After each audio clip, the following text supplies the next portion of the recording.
Dear attendants, जिस तरह के हम डिजिटल लिटरेसी के बारे में जान चुके हैं, तो क्यों ना आज हम उन डिजिटल डिवाइसेस के बारे में जानें जिसमें हम डिजिटल लिटरेसी से मुस्तफ़ीद होते हैं। अगर हम डिजिटल डिवाइसेस की बात करते हैं तो हमारे पास बहुत ज़्यादा वैरायटी इसमें मौजूद है, लेकिन मैं उन चीज़ों को हाईलाइट करूंगा जो कि कॉमनली इस्तेमाल होती हैं, जैसे कि हमारा एक कंप्यूटर, लैपटॉप, मोबाइल फ़ोन और टैबलेट्स। इनको हम इस्तेमाल करते हैं अपनी ज़रूरत के मुताबिक। अगर मैं बात करता हूँ कंप्यूटर की, तो कंप्यूटर में आपने देखा होगा या लैपटॉप में देखा होगा काफ़ी सारी आपको पोर्ट्स अवेलेबल हैं, जो कि हम आगे डिस्कस भी करेंगे, देखेंगे कि पोर्ट्स क्या होती हैं। उसके अलावा अगर हम टैबलेट की बात करते हैं तो उसमें एक रीज़नेबल स्क्रीन साइज़ आपके पास अवेलेबल होता है और आप उसको एज ए मोबाइल फ़ोन का लार्जर वर्जन कह सकते हैं। उसके बाद हमारे पास आ जाता है मोबाइल फ़ोन, जो कि तकरीबन आजकल हर किसी के पास है और मुख्तलिफ प्रोग्राम्स के लिए, एप्लीकेशंस के लिए आप उनको इस्तेमाल करते हैं। अगर हम आगे मज़ीद जाके देखें तो हमें पता चलता है कि जब हम बात करते हैं कंप्यूटर्स की, तो उसके अंदर हमारे पास एक बहुत वास्ट प्लेटफॉर्म अवेलेबल है एप्लीकेशंस का, जिसके अंदर हम ग्राफिक डिज़ाइनिंग, वर्ड प्रोसेसिंग, ये चीज़ें जो मैं बोल रहा हूँ ये आहिस्ता आहिस्ता हम देखते भी जाएंगे, हम एक्चुअली इन पे काम भी करेंगे। और इसमें कुछ जैसे वीडियोग्राफी हो गई, ग्राफिक डिज़ाइनिंग हो गई, तो ये सब आप इनके लिए इस्तेमाल करते हैं क्योंकि ये हाई एंड होती हैं, यानी कि इनकी प्रोसेसिंग पावर ज़्यादा होती है, इनमें रैम ज़्यादा होती है, इनके अंदर स्टोरेज ज़्यादा होती है, जिसकी वजह से ये आपके लिए ज़्यादा मुस्तफ़ीद होती हैं। फिर उसके बाद आते हैं टैबलेट्स के। टैबलेट्स जो हैं ये एक बिगर वर्जन होता है आपके मोबाइल फ़ोन का, और ये आपको जो है ऑन द वे, यानी कि आप कहीं ट्रैवल कर रहे हैं वहाँ पे आपको बहुत ज़्यादा फ़ायदा दे देती हैं कि आपने ईमेल करनी हो या उनको इस्तेमाल करना, कोई आपने पीडीएफ्स रीड करनी हो, तो वहाँ पे आपको ये बहुत ज़्यादा फ़ायदा देती हैं। फिर उसके बाद मोबाइल फ़ोन, उसके बारे में तो बताने की ज़रूरत ही नहीं है, आप लोग मुझसे बहुत ज़्यादा बेहतर जानते होंगे कि मोबाइल फ़ोन को हम कहाँ पे किस लिए इस्तेमाल करते हैं। चैटिंग के लिए, लिंक्डइन पे, व्हाट्सएप, फेसबुक और बहुत सारी एप्लीकेशन हैं जो कि हम डेली मोबाइल फ़ोन पे इस्तेमाल करते हैं। अगर हम बात करते हैं सिस्टम्स की, दोबारा आ रहे हैं सिस्टम्स के ऊपर, जिसमें हमारे पास डेस्कटॉप या लैपटॉप है। अगर हम डेस्कटॉप की स्पेसिफिकली बात करें तो इसके साथ हमें स्क्रीन कनेक्ट करनी पड़ती है, उसके अलावा कीबोर्ड कनेक्ट करना पड़ता है और माउस कनेक्ट करना पड़ता है, जिसके बाद हम इसको प्रॉपर तरीके से इस्तेमाल कर सकते हैं।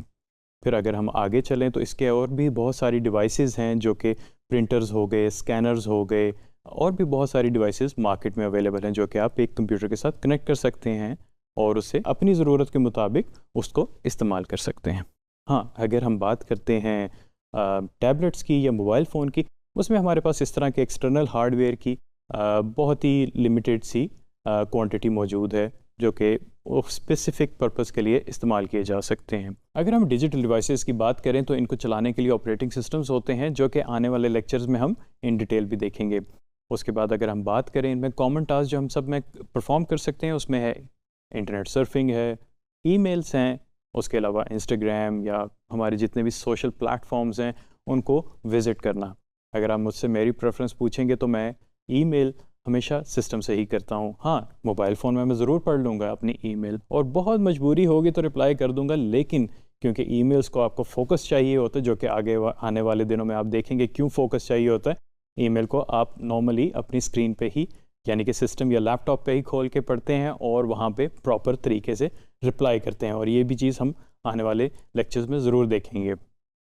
उसके बाद अगर हम बात करते हैं इंस्टाग्राम की या फेसबुक की, तो मैं डेफिनेटली अपना मोबाइल फ़ोन ही यूज़ करूँगा, क्योंकि ईज़ी स्क्रॉलिंग और शायद 1-2 मिनट से ज़्यादा मैं उसको ना दूँ। तो हर चीज़ की अपनी अफादियत होती है, उसकी अपनी प्रेफरेंस होती है, और किस लिए आपने उसको यूज़ करना है वो आपकी अपनी सोच पे होता है या आपकी अपनी एप्लीकेशन होती है, जो कि आपको फ़ील होता है कि नहीं, ये चीज़ मैं यहाँ पे यूज़ करूँगा। उसके बाद अगर हम बात करें तो हमें इन डिवाइसेस को कनेक्ट करने के लिए इंटरनेट की कनेक्टिविटी भी चाहिए होती है, जो कि हम ऑब्वियसली आने वाले लेक्चर्स में देखेंगे कि हमने इन डिवाइसेस को कैसे कनेक्ट करना है। बाज़ औक़ात आप इनको फ़िज़िकल हार्डवेयर के थ्रू कनेक्ट करते हैं, बाज़ औक़ात आप वाईफ़ाई के थ्रू, गुड ओल्ड वाईफ़ाई के थ्रू कनेक्ट कर लेते हैं। उसके बाद हमारे पास सॉफ्टवेयर्स आते हैं, जैसे माइक्रोसॉफ्ट वर्ड है और भी बहुत सारी एप्लीकेशंस, जो कि आने वाले हम दिनों में देखेंगे ज़रूर। वो अपडेटेड होनी चाहिए, वो लाइसेंस्ड होनी चाहिए, यानी कि परचेज़ होके इंस्टॉल होनी चाहिए। उसके अलावा आपका एंटीवायरस भी अपडेटेड होना चाहिए। इसकी वजह ये है कि आपकी ये सॉफ्टवेयर जितनी ज़्यादा सिक्योर या सेफ़ होंगे, उतना ही अच्छा आपका सिस्टम चलेगा। डियर ट्रेनीज़, आज हमने देखा हमारे पास कौन कौन सी डिजिटल डिवाइसेस मौजूद हैं, उनकी क्या अफादियत है, और जो उनमें थिन लाइन डिफरेंस है वो क्या है, जहाँ पे हमें फीचर का पता चलता है कि हमने हाँ अब ये डिवाइस इस्तेमाल करनी है, चाहे वो मोबाइल फ़ोन हो या टैबलेट हो या आपका अपना सिस्टम हो। और मोस्ट इम्पॉर्टेंटली इनका अपडेटेड होना बहुत ज़्यादा ज़रूरी है। मेक श्योर करें कि आपके सॉफ्टवेयर अप टू डेट हों ताकि आप इनको अच्छे तरीके से इस्तेमाल कर सकें। Thank you.